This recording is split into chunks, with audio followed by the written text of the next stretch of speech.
Hello, hello. Welcome back to the Story Darlings podcast. I'm Sandra. And I'm Tera. And what are we talking about today, Tera? We are talking about Heir of Fire, Part 1, which was extremely long. Extremely long. This is the first book in the series where Part 1 is at least 300 pages long, and then it just gets like longer from there. So now we're getting into the epic fantasy stuff. And we met so many new people that I'm just like, okay, I have to write these people down because I don't remember who they are or the backstory of all of them, because we also get a lot of information about each one of these new characters. So have fun today, guys, getting a crash course in all of the characters.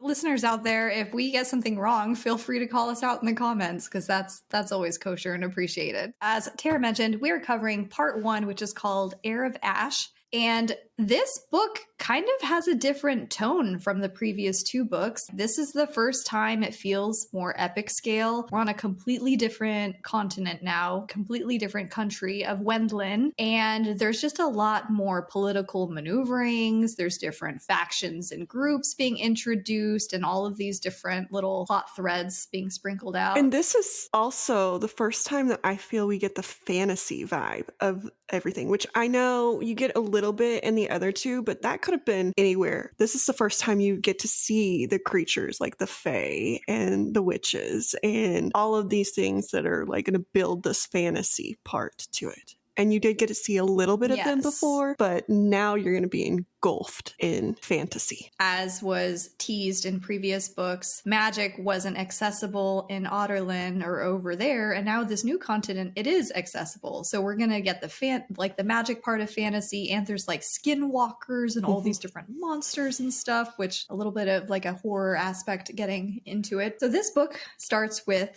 our heroine, Selena. She has just taken a ship ride across the sea to Wendlyn, and after a week and a half of travel has booked her ass from the coast to the capital city of Varys. And it is here that she has been baking in the sun, stinking, becoming odorous, living off of flatbread and wine. And she is just living not her best life, but she is just like giving all the fucks she had away. She has no more fucks. She doesn't want to deal with it. She doesn't want to do anything. And she's like, I'm just gonna like bake. She does a lot of reflection. She's thinking about Nehemia a lot. She's thinking about the word keys. And there is a scene where the crown prince of Wendlyn, Galen Ashriver, comes through the city. He's just traveling through the city. And he is one of the people that she's supposed to be on a mission over here to assassinate, and she sees how beloved he is, how the people just celebrate and honor him, decides not to kill him. But she is also seeking an audience with the Fae Queen Maeve. And that crown prince, she also is very sarcastic about him being like the crown prince and the loved crown prince and like all these things, because that is something that she feels she is not. She is the queen, technically, but she doesn't feel like that. She doesn't feel the love of her people. She doesn't feel any of these things towards her people either. She's just kind of like, I am, but not at the same level that this dude is. And so she is very snarky with it, which again, my love of snark comes in because I did like the way she referred to him a lot. Which this goes back to your previous comment, which if you haven't checked out the previous discussions, go ahead and do that for Throne of Glass and Crowd of Midnight. But Tera makes a comment that the King of Otterlyn is very akin to Hitler. And so he's done a bang-up brainwash job for all of the people of his continent, pretty much, turning them against like magic and fae, and by outlawing it and making it a highly criminal offense. The end of chapter 1, she meets this elite soldier, silver-haired, tattooed face, and he is just stoic. You can't read him very well, but he is one of the trusted soldiers of the Fae Queen Maeve. They get into a little scuffle, and he kicks her ass, and she has herself some humble pie. He does it in a way that is just so assholey. He is such an asshole the whole time. Not only does she get the humble pie because she got her ass beat, but she also gets it because the whole time you can tell that he's not even like trying that hard. And he's just making comments about her and he's just being an asshole. It just fires her up even more, but then she still gets beat. I don't know if I like him. I'm just going to throw that out there. I don't know if I like him. The first time I read this, I had the exact same feeling. I was like, he is mean. He's kind of a jerk face, and he is really physical with her, and I don't like that. And we get more of that as this book goes on. So he essentially is like, get your homeless ass in gear. We're packing up and going to see Queen Maeve because she wants to have a little talk with you. And so he takes her through forest and everything, eventually gets to this mountain fortress of Mistward. Is it called Mistward? Yeah, I think so. It's a little hidden with magic and stuff, hard to find. Selena, meanwhile, is just having, I don't want to say like PTSD or flashbacks, but she is just overwhelmed by everything that she's feeling because a lot of this is her background, her upbringing, and it's weird for her to be back in this place where magic and fae are just completely normal. So she meets Queen Maeve, and it isn't the best kind of interaction. Like, Queen Maeve is kind of a bitch. You want to talk more about that? Okay, so I'm sensing a pattern with these fae, that they're a little uppity, a little like very proud of themselves, a little like I'm better than you are kind of thing. But Maeve is Selena's great aunt, something like that. She is the sister of Mab, who we met as Selena's grandmother, something like that. Either way, she is a descendant of Mab, who is the goddess Deanna, who gave her token to Selena early on. Maeve is her sister, and Mora was the other sister. And Maeve is the only surviving one, so she is sole queen now. And she holds a large amount of resentment for Selena's family. A large amount. She holds resentment for Mab, and she holds resentment for Selena's mother. A large amount of resentment for Selena's mother because she married somebody that Maeve did not approve of. Basically, you hear that Maeve allowed Selena's whole family to be killed because she was mad, and she didn't go and help them because she was mad that they had the child and got married. She also has been searching for Selena because she knew Selena had power. I think assumed that she would have power at this point. Selena's mother was hiding her from Maeve, not wanting her to have any contact with her. And as you get to know Maeve, you know exactly why. Because she's a bitch, like Sandra said. And I have a feeling, and this is just me like guessing, but I have a feeling she's going to try to use Selena for her own ends. But that's just what kind of a person I think she is. Anyway, so we meet her, we hear the whole backstory of Selena and her family, the resentment that has been built over years. And I think that resentment also goes to Rowan, who is, like Sandra said, her blood-oathed person. He also has that resentment that she has not lived up to her true potential. In defense of the bitch queen, Maeve. I like that. That's what we're going to call her, the bitch queen.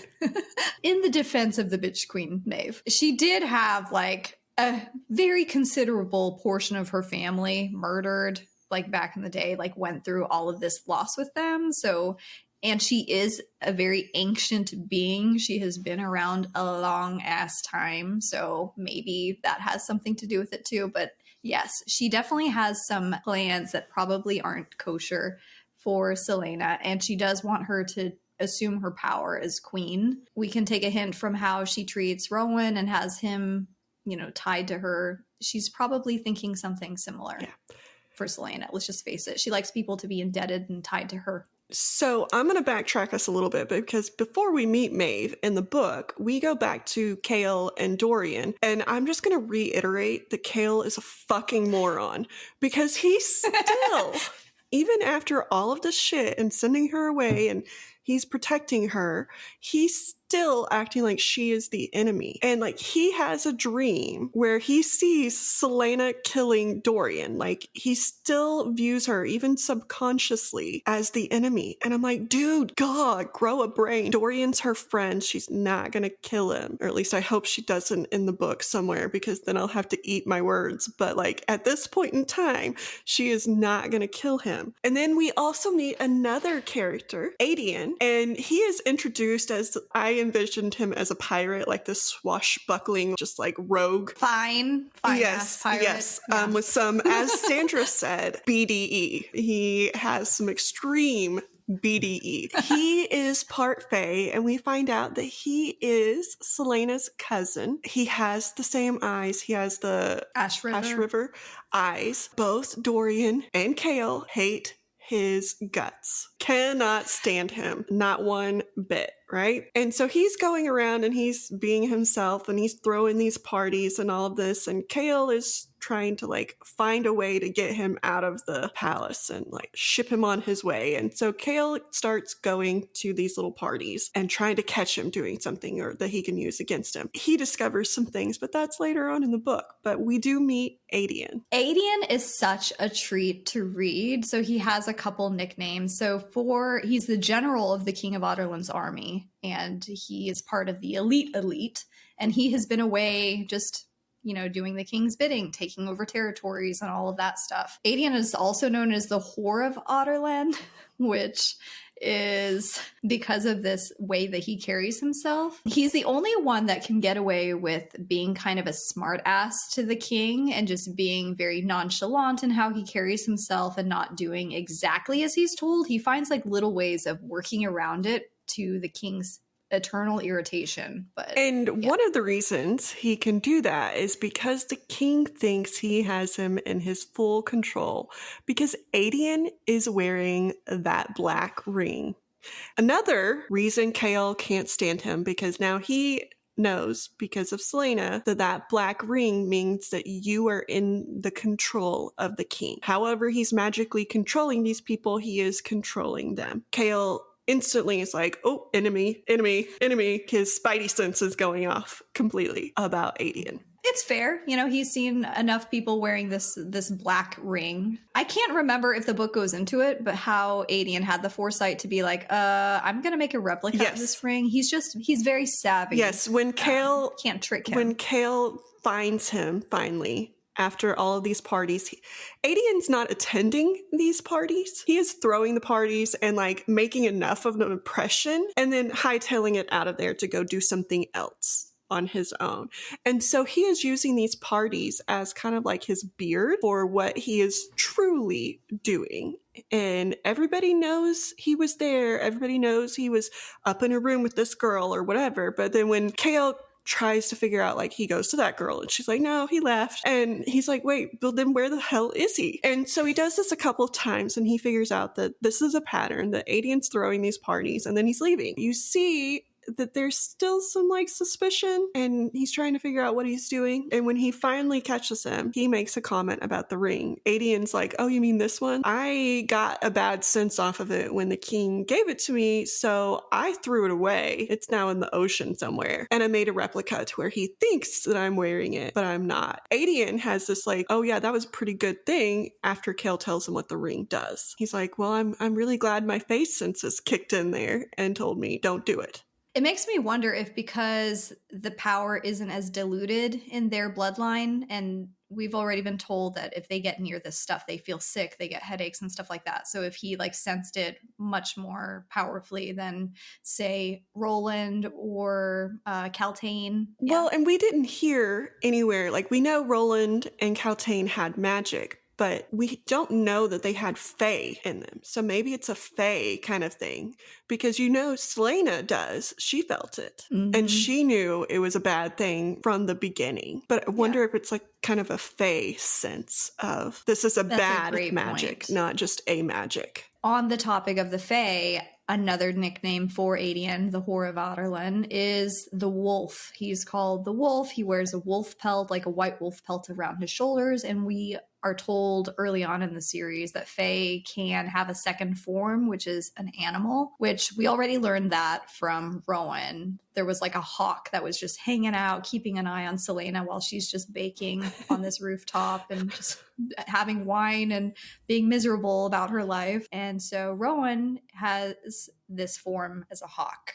Celaena's form is human, right? Like she doesn't have to have the Fae look to her. She can change into the human right now. That's what we've seen, is she changes from like a human state to a Fae state. Yeah, which is so interesting that she can put off this facade of looking human, but also have like the fangs and ears and coloring and all of that. Pretty much all we know about her is from what we've heard about her childhood, which was her powers were very unpredictable and uncontrollable, and she has struggled with that. I have one more thing to say about Aedion, and I'm going to admit this.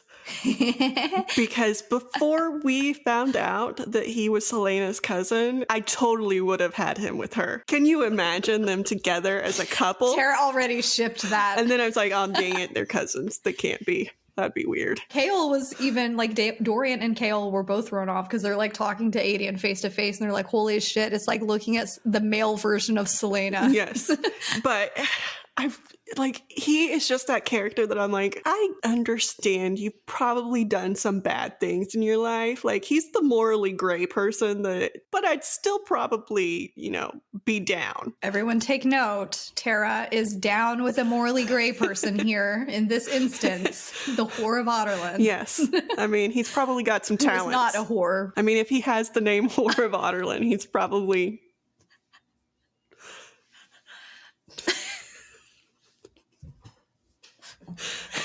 Anywho, moving along. Before we check back on Rowan and Celaena in Mistward on the other continent, back on the Empire of Otterlyn, we get to see a new character named Manon Blackbeak. And as we kind of mentioned in a previous episode, there is going to be some political fallout from murdering Baba Yellowlegs. We meet 3 major witch clans. We meet the Yellowlegs, we meet the Blackbeaks, which is what Manon is part of, and then we meet the Blue Bloods. Within each of these major clans, there are a number of covens that fall within the Yellowlegs, Blackbeaks, or Blue Bloods, and we meet Manon, who is the first of her clan, and she has like 13 witches that she is like the leader of, the wing leader, if you want to call it. And so the cool thing about how the witches are written is until magic had been outlawed, they had been riding around on broomsticks like actual witches, which I love, like as absurd as that idea is. We also learned that because of magic disappearing, the witches have started aging like mortals too. So they used to be immortal and all of this stuff. I think they say Manon is a couple hundred years old or something like that. So we're introduced to this whole other witch line now. And we learned that these 3 iron teeth is what they're called. They're like girl gangs, essentially, that have these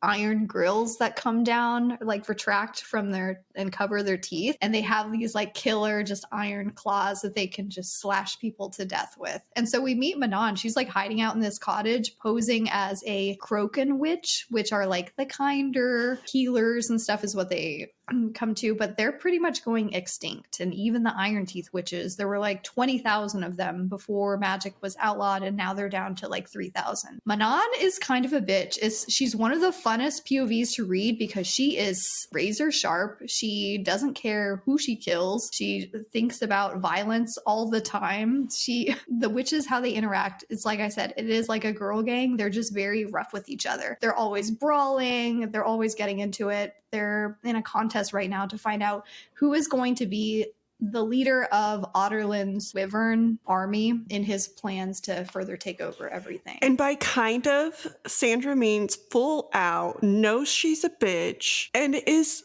very comfortable with being a bitch. I equate her in her bitchiness to Celaena. Like, Celaena's bitchy. She knows she's powerful. She knows she's good. She knows all of these things. But Celaena has a conscience. And right now, we see Manon does not. So Manon is Celaena without a conscience whatsoever. She is down to kill whoever. She doesn't care. You see her when she first comes in. She is wearing a red cloak of the Croken, whatever, witches.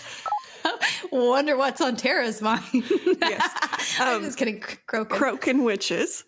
And the way she got that was by murdering the young witch that had that cloak. And she doesn't really care. She's like, hey, it hides me. Means to the end. I don't really care. Like Sandra said, they are, trying to figure out who is going to be the leader of this riding pack that Otterlyn wants the witches riding their wyverns. Manon just knows that she should be the one leading because she's the best, right? They go to pick out their wyverns. And everybody wants the bull, Titus, because he's the biggest, he's the meanest, he's the everything. They're all fighting over him. In that fight, one of the other witches pushes Manon in to the wyvern like nest kind of thing where the spite is is gonna happen, trying to kill her because these are little beasts. It's a disturbing scene, right? Because it's likened to dog fighting. They just drop into these monster pits and these wyverns duke it out. And Titus is just there's a bait wyvern, and he has had his like tail cut off and like all of his little defense mechanisms because they don't want him to hurt the other ones. They want him to bait them out and have the other ones fight him and show what they can do. This little bait wyvern, which you feel sorry for, even though he's going to be used for bad things in the future. Feel sorry for him. Titus is going at him. Manon goes into this little like arena area that they're fighting, and Titus then goes after Manon and is going to kill her, and the little bait wyvern saves her. And so she's like, hey, I pick him for my ride. And her grandmother is beside herself mad because she's like, he is the worst thing you could pick. He can't fly. He doesn't have a tail. I think there was something with his claws. Missing teeth. Yeah. And she's like, well, you know what? I can sense that he's smarter than the rest of them. You get to see Manon be calculating, not just strength, but calculating at this point because she can sense that he understands her and that he's smarter than the rest of them. And he can then be their leader because he is smart and they're all dumb apparently. And so she's being very calculating in this decision. And her grandma's like, well, he's not the biggest one, and gets mad at her. And so then we see her grow with this little wyvern who is learning to trust and just kind of sad. And then she helps him by getting him helps because it was a painful process, but she gives him the teeth and the claws that are made of iron, and she makes him a new tail and stuff, and you see them just grow together. And so I kind of like Manon at that point in time because you can see that she cares about this wyvern, but nothing else. It was still a very calculated decision to pick it because even though she ends up naming it Abraxas, and even though Abraxas is a bull, it's stated that he is the tiniest one of all of the wyverns, including the females.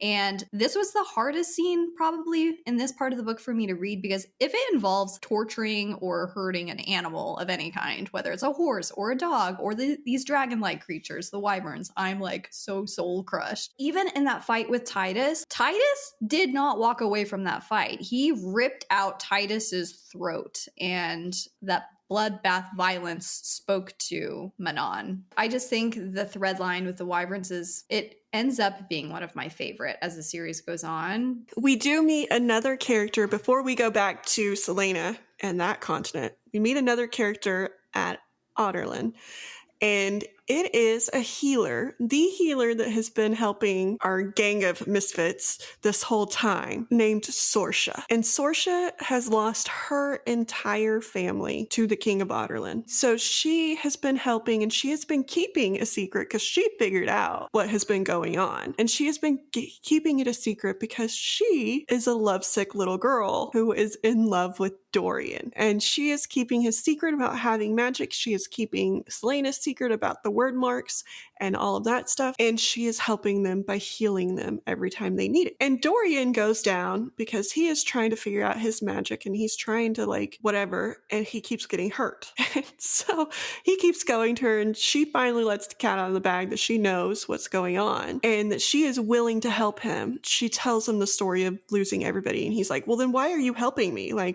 I should be your number one enemy. And she's like, well, I don't have anywhere else to go. And he equates that to Selena. So she is instantly connected to him. And then you see them blossom a little bit with a kiss. Sandra's giving me this look, so I don't know if I should be happy about this yet or not. But again, Dorian grew on me. He is so cute and so sweet that I'm like, you know what? If that's the girl you want, you go be with her. I'm down for him getting a girlfriend. I mean, Tera in discussion number 1 of this whole Throne of Glass read-along wanted Dorian torn down a few pegs because he was such a flirtatious, just, not a care in the world kind of guy. And then the previous book, he's just like going through it and suffering almost to a point where Tera actually felt bad. And now he meets this girl, Sorsha, the healer, who has had a crush on him before she ever knew that he was the prince. Like, she has just had this little teenage crush on him. Tera wanted him to be happy, which he seems to be. They're happy. I'm just making these faces and rolling my eyes because I had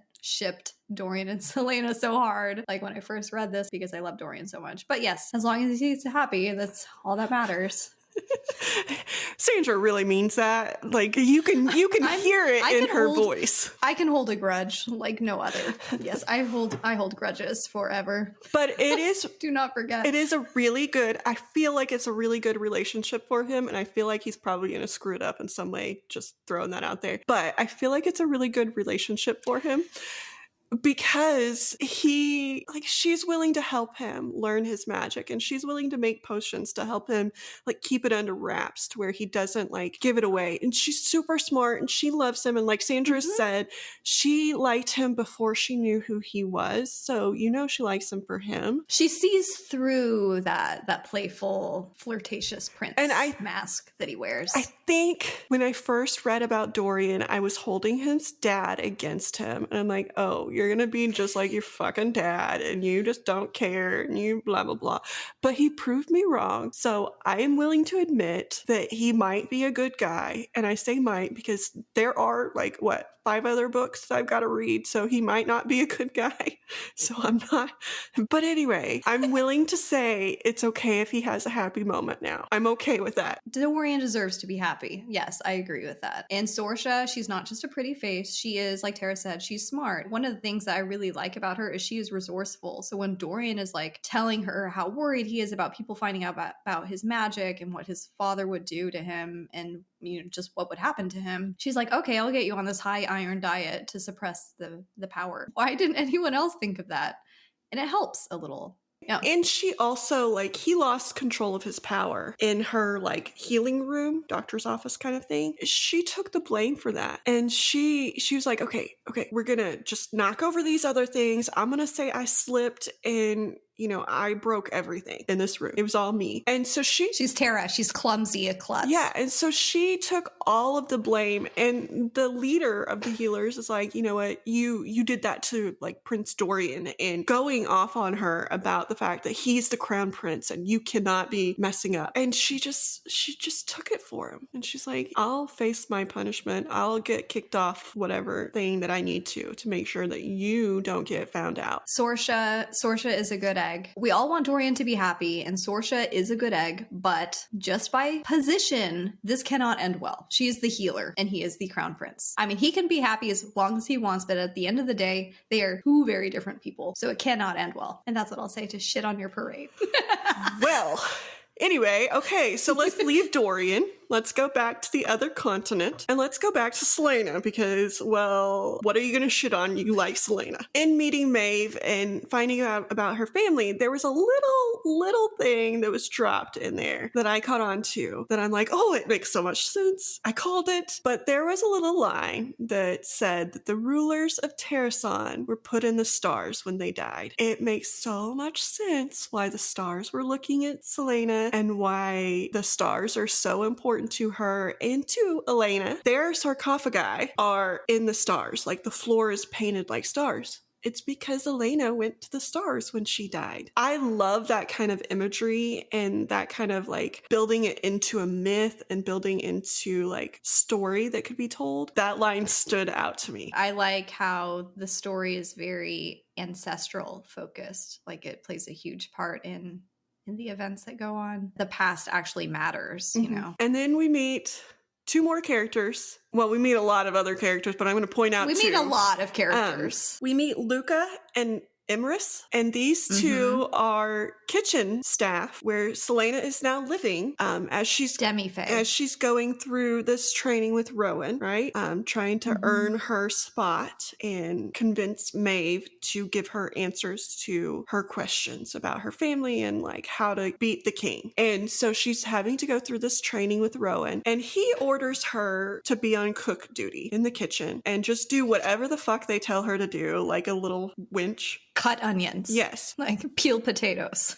And so Luca and Imrys are there. They are demi-fae, and they are also trying to earn their way into the fae like realm. And we find out that they have been trying to earn their way for quite a while, and that demi-fae are looked down upon quite extensively. Like they have to earn their way into the fae realm. They have to show their worth before they're counted as people, kind of thing. Luca and Imrys are doing that by, basically doing whatever they're told to do, which is sad. Yeah, it is sad. We're getting more glimpses into fae culture, and it's kind of like in Harry Potter with mug blood terminology for people that aren't fully magic blood. It's like the more you find out about just fae societal structure, it's not very pleasing to hear about how they treat people so differently for not being full something. So you have all of these people working in this out, I don't know if you want to call it an outpost. It's just where Rowan takes Celaena to train her to channel her fae power. He's trying to get her to change into her fae form. Per usual, Celaena's just having the funnest time of her life. If she's not training for a competition,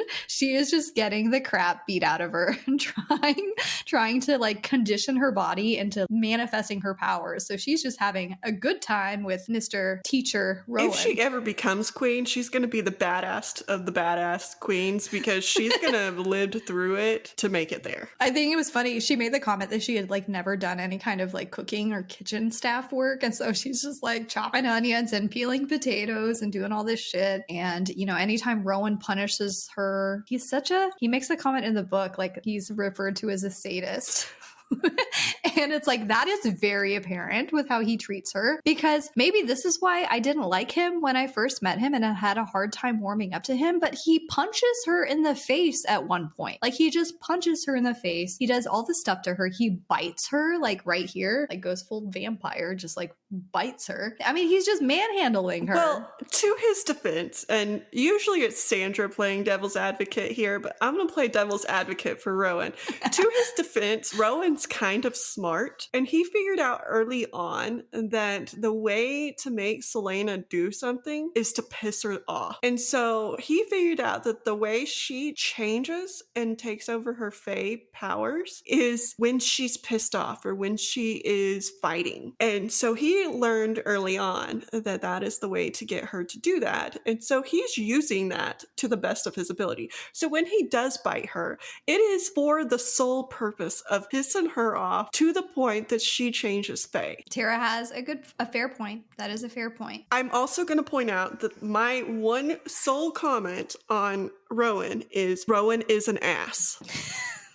That's it. That's Yes. all I wrote. He's an ass. So I am in your corner. I'm just saying, like, he's using her anger against her. And he's doing these things to just piss her off. That's his whole intent. He's not wanting to hurt her. He just wants her mad. I was curious what Tera would think of Rowan, because she was like so stuck on this like gruff kale and all this shit early on. I'm like, okay, what about this grumpy, just stoic demeanor guy who we find out is a prince himself, by the way? He's not my favorite, which is weird. And I think maybe he would have been more my favorite if Aedion hadn't just been introduced to and I had to pick, because I love Aedion. But there is something that happens towards the end of this part that has me a little confused on whether or not I like him. And we'll get to it later. At first I was like, you're just an asshole. I mean, he is. Yeah. And I didn't like him very much. For sure. And I liked Aedion. And then Aedion was her freaking cousin. I just love him being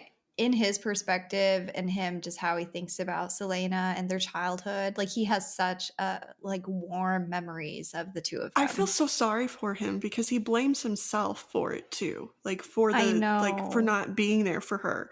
And like, what? Were you like 12? Like, what could you have done against these assassins who killed grown-ass, as her dad is described, warrior princes? Which, back on that point, he blames Arabin for being responsible for all of that. You remember that part? And then Arabin coincidentally discovers her in this river and tortures the like living shit out of this 8-year-old. But anyway, Arabin's not, he's on my shit list. If I were an assassin, Arabin would be dead, in case you're not watching. Dead. Back to Prince Asshole Rowan. Okay, so we've got Queen Bitch, or bitch queen. Queen. Bitch queen. Bitch Queen Maeve. And Prince Asshole. Okay, I like these. I like these names. I'm just renaming people. Prince Asshole is doing everything he can to press Selena's buttons and get her to be able to control her power better, which it now involves him taking her out on these little trips through the wilderness and putting her life in danger. And they come across all kinds of crazy creatures. There are some, I think they're called wights or something, right? They're the ones that like fuck with her memories and bring them to the forefront. No, because he takes her to the wights, but the creature that she interacts with, he said, that's not what you were supposed to be interacting with. So I don't think it's actually a wight that she interacts with. Like, she was supposed to be interacting with the wights. I don't know who the fuck they are, but this creature that she does interact with takes her down memory lane and shows her all of the horrible things in her life, and she does shift. But then when she comes out of that, she is like beside herself and she is so pissed off and she hates him. And he's like, well, that's not what I brought you out here for. I don't know what that was. Yeah. I mean, she sees her parents' deaths. She sees Nehemiah's crime scene. I mean, all of the worst things, which would be unimaginable to have to live through again. And then there is a scene with these creatures called skinwalkers that just literally wear stitched together skin of their victims, and they're actually in danger. Like, Rowan is legit worried.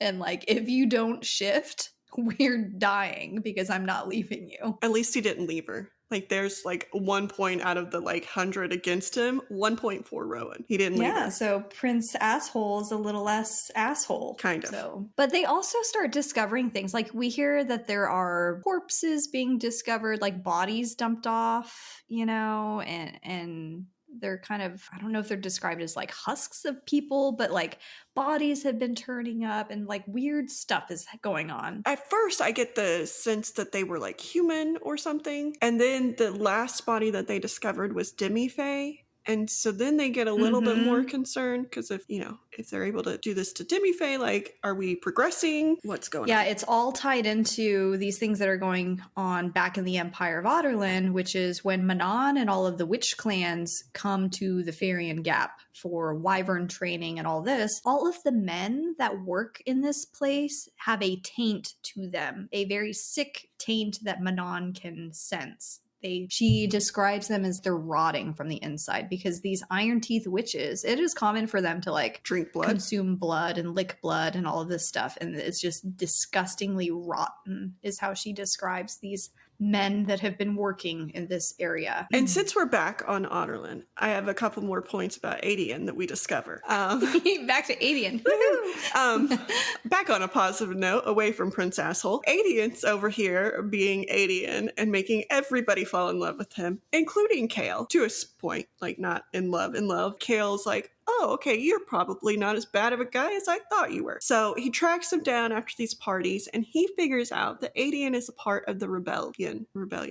I wrote rebel, part of rebel, which... Rebel cause. Yes, very Star Wars. He's a part of the rebellion. He's on the good side, right? But Kale still doesn't trust him very much because he's like, how can you turn on your own people? And how can I trust you if you're willing to kill your own people? And then he finds out that Aedion, much like Selena, isn't actually killing these people. He's just faking it. So what we've learned is rulers of Terrason are smart, good people, and good at faking it. All good qualities for a ruler, right? And so... yeah, they put their necks on the line. Yes. So he's been faking it this whole time. And so Kale's like, okay, seems like you're okay. So he shares with him that Selena, or Aelin, right? I said that right? Yes. Aelin is in fact still alive because Aedion at this point is just all down on himself that he allowed her to get killed and he loves her and all of this stuff. And Kale's like, hey, over here, me. She's actually still alive. And like this chick that you were just mentioning in like a not sisterly way, because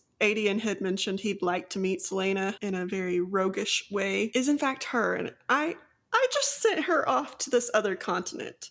So you're not going to see her for a little while. She's alive at least, right? We get some Chaol hate from Aedion. Aedion's just like, what the fuck? Why would you send her to a place where she is going to get killed? And then it's kind of satisfying because we have been so frustrated with some of Chaol's decisions and how he's treated. And to have someone on our team, like, also shitting all over Chaol, maybe it's so satisfying. That is where my love for Aedion really comes from. It's because he calls Chaol out and he's like, you're a fucking moron. Just downright moronic. Aedion is basically everything that Chaol wants to be, I feel like. Because Aedion still has a huge sense of honor about him and respect that he garners from people, but he doesn't just blindly do the king's bidding. Like, he figures out ways around that, which is something that Chaol has never been able to figure out in his little brain. Chaol hasn't even tried, really. Like, I mean, the one shot that he had was just sending her away. He kind of did a little bit. It would have been better if he just asked her, like, hey, I can maybe get you sent away. Is this where you want to go? Instead of just in his little pea brain, like, I know the best thing. I don't want to defend Chaol whatsoever, but he, meanwhile, is still dealing with a bunch of bullshit with his dad, trying to use him to get a power play at being more esteemed in the eyes of the King of Adarlan. Chaol is supposed to be, like, leaving to go to Aniel and do his duty now as the Lord of Aniel or whatever. And he has just been putting it off. And his dad is like confronting him like, what the hell? You told me that you were going to be there in like a month. And now Chaol's asking to fulfill his promise months later. And he just pretty much feels powerless right now. And it's almost frustrating to read on page because he cannot progress he cannot figure out how to get around anything. Believe the people who are actually helping you and you might have some luck here. Somebody else hears Chaol telling Aedion who Celaena really is and what is really going on. And that person is Dorian, who is not happy that his best friend and the chick that he's in love with both kept this a secret from him. Yet they're telling Aedion, who he still cannot stand, telling him all the secrets. Dorian doesn't realize that Aedion is on Celaena's side at first. And so Chaol has to kind of like, hey, he's her cousin. Look at his eyes, kind of thing. Dorian's still not all down for it, though. He's still a little bit agitated that they kept the secret that Celaena is actually Aelin. And then he goes back down memory lane. He's like, yeah, that makes sense. I did feel like I knew her. I did remember those eyes. All these things. And he's like, it makes sense. It also makes sense why she told Chaol that you will always be my enemy. And so now he's on Team Chaol of, is she actually here to be the downfall of Adarlan? Is that why she's here? Dorian, your dad's Hitler. Get off of Celaena. Respect for Dorian dwindled just a little bit there because he started second guessing. Was she just cozying up to me to get closer to this end game or what? Another thing that we see start happening in this first part of Heir of Fire is Aedion starts talking to Chaol. They're trying to figure out what exactly happened 10 years ago. So there's a scene where they're discussing the different waves that magic disappeared, and they're trying to pinpoint a geographical location to figure out more, to investigate and figure out how exactly that happened. That's been the big question since book 1 is, how did the king make this happen? He has all of these people in his council that he trusts and they're not good people. So there's some stuff going on there too. And Chaol and Aedion have some help figuring this out from people who actually saw these spells enacted. And those people are Ren and Murtaugh, who we met in a previous book, but they are part of the rebellion and they are also nobles of Terrasun. And so Aedion knows them from childhood, but they are helping Chaol and Aedion figure out what the fuck happened and how do we undo it or come back from it or whatever. And one of the best scenes ever for me is we get a little trip down memory lane of Aedion and him and Aelin as little kids. The part that stuck out for me is he's like, I would burn the world down for her. And I'm like, oh, too bad you're her cousin. This means everything to Tera. Too bad. But just having, I don't know, Celaena doesn't have anybody that would burn the world down for her. Tera's love language is sacrifice. If anyone is I would do anything for you, Tera's just And that's why women like the morally gray characters, because they would sacrifice anything for you. They would sacrifice the greater good for your life. Yes. And I get that sense that Aedion would do whatever for Selena, and she needs that kind of person. Cousin or not, that's who she needs, is somebody that's going to be there for her no matter what. Not somebody who's going to be second guessing her the whole time. Not somebody who's like, well, but my dad says this. No, I'm down. We need to go murder people. Let's go. We need to go make friends with these people. Let's go. Tara's a down ass bitch. Yes. Like, I love it. like, I'm all for Aedion, guys. Like, I realize they can't be together. If Aedion walked in my house right now, I would be first concerned that there's a fictional character walking in my house. But like, I probably would be like, hey, let's. No, Sandra, I see that look. That's not what I was about to say. Let's go be friends, okay?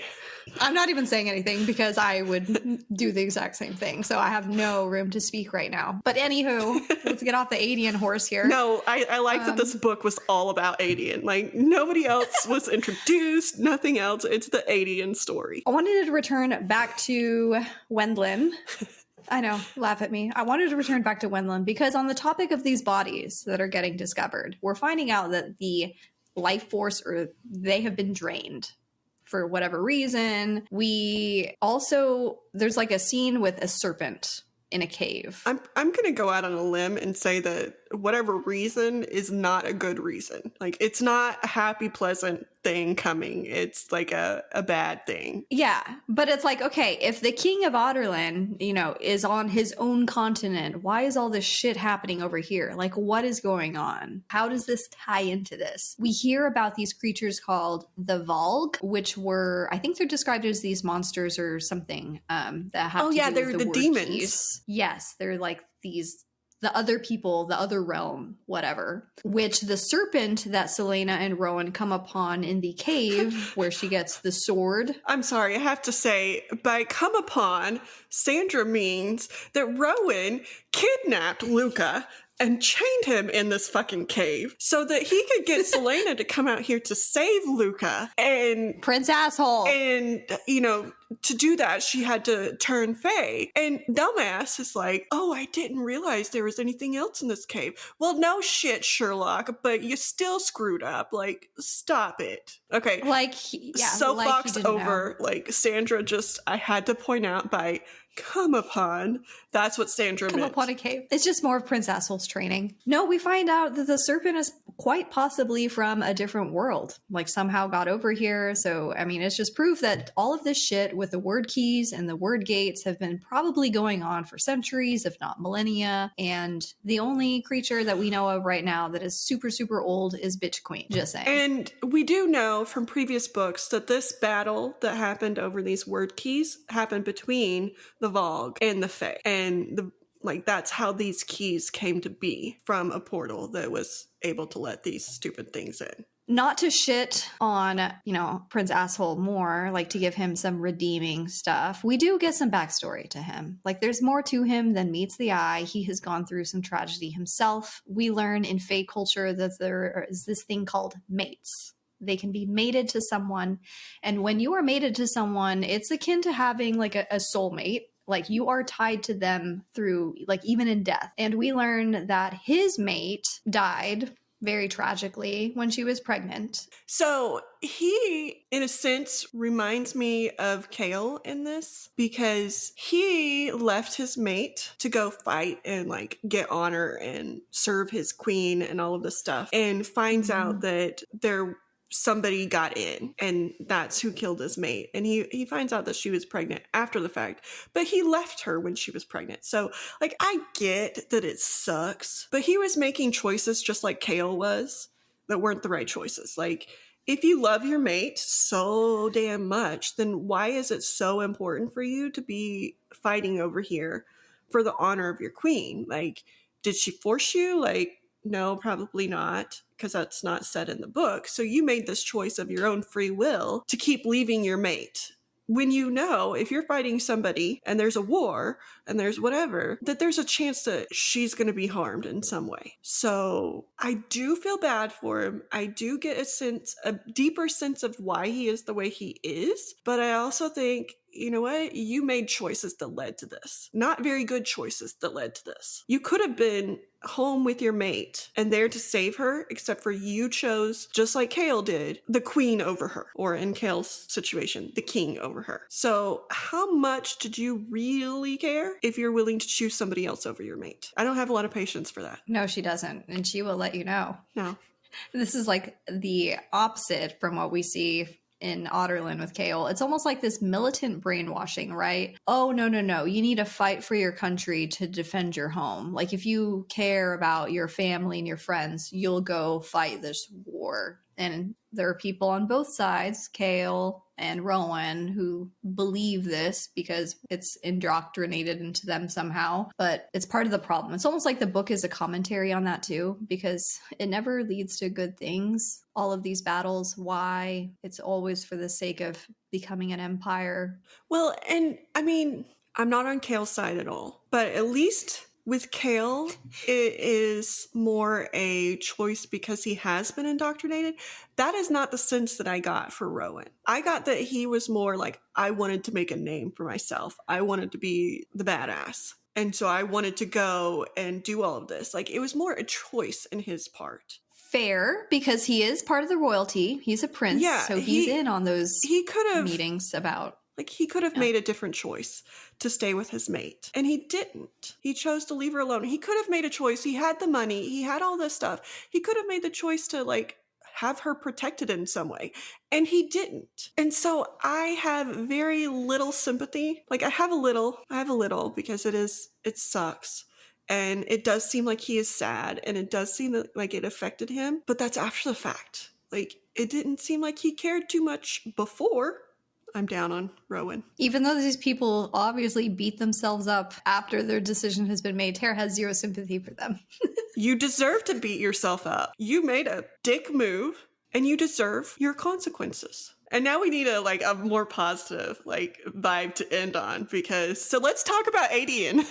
I have the perfect thing. I mean, we could talk about Aedion, or we can... Celaena does have some positive moments in Mistward. It's not like all horrible kitchen work, horrible training, life or death situations. You better change now. There are little story time with the Demi-Fae, I forget which one specifically, the older one that will tell these little myths and stories, and they all gather around to listen. And even Rowan is listening, but as a hawk, because I don't know, he's putting on this front. He's too badass to listen to these stories. Yeah, he's too important, I guess, to ever be interested in this kind of thing. So there are some tender little moments like that. But Aedion.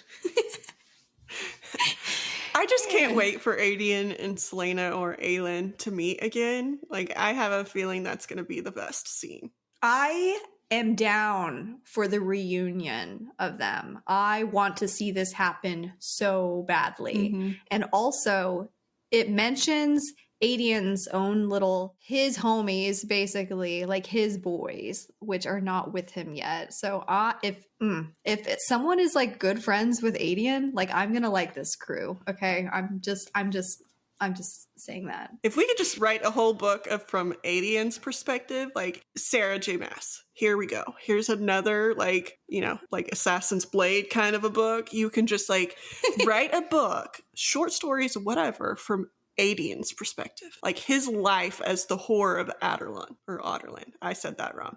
I'd be down for reading that one as a 9th book. Let's go. Oh yeah, part 2 for Heir of Fire. Any idea what's going to happen? I think it's too early for us to get this reunion that we just talked about. I think Rowan is going to deem that she has learned enough or is good enough or whatever you want to deem it to meet Maeve, and I think we're gonna get some answers. I think the witches are gonna get on the wyvern and hopefully figure out that they're on the wrong side of history, although they are what they are, so they probably won't. Yeah, they're interesting characters to get their POV, because they literally, if they're a personality type, they are chaotic neutral, possibly chaotic evil. I would say chaotic evil. They're for the violence. Yeah, it's a really interesting perspective to read is all I'm going to say. But Sandra is a Cancer, in case you have not figured that out, but she is also on the chaotic evil side of things. It's a little contradictory, but no, she is. She's that Cancer that like will crazy Cancer. Yeah, she will be down for the murder and mayhem. That's why we're besties. Get on her bad side, and somebody's finding a shovel. You'll help me bury it, right? Yes. Do we think Chaol goes to Annie L? Like, do we think he can't hide from his dad anymore and goes home even after his dad pulls those stunts like, oh, here's a letter from your mother, pull at his heartstrings? I think the better question is, do we care? Aww, like that's harsh. Like, I'm okay with him going if like go. You're probably offending all kinds of Chaol lovers out there. I mean, I was all for him. I was all for him. He was my very first crush in this book, and he made some very, very bad choices, and I think he needs to go. I didn't say unforgivable. I don't care if he goes there. Maybe he'll learn a lesson. Maybe his mom will teach him, like, your dad's an asshole. Don't be like your dad. Like, he needs something. He needs a motherly figure telling him, like, you can't just be all down on Selena because she doesn't do exactly what you want her to do. Make some better choices, dude. Learn from your choices, because right now you haven't. So next week, Tuesday, part 2 of Heir of Fire will drop. The rest, and we will discuss all the events that happen there. If you enjoyed this video, please like, comment, subscribe, what your favorite or least favorite parts of the book were. We hope you're having fun going through the Throne of Glass read along with us. If you have an extra second or two, if you could rate this on Spotify or Apple Podcasts or wherever you listen to podcasts, feel free to do that too. We appreciate it. We will see you next week. Bye.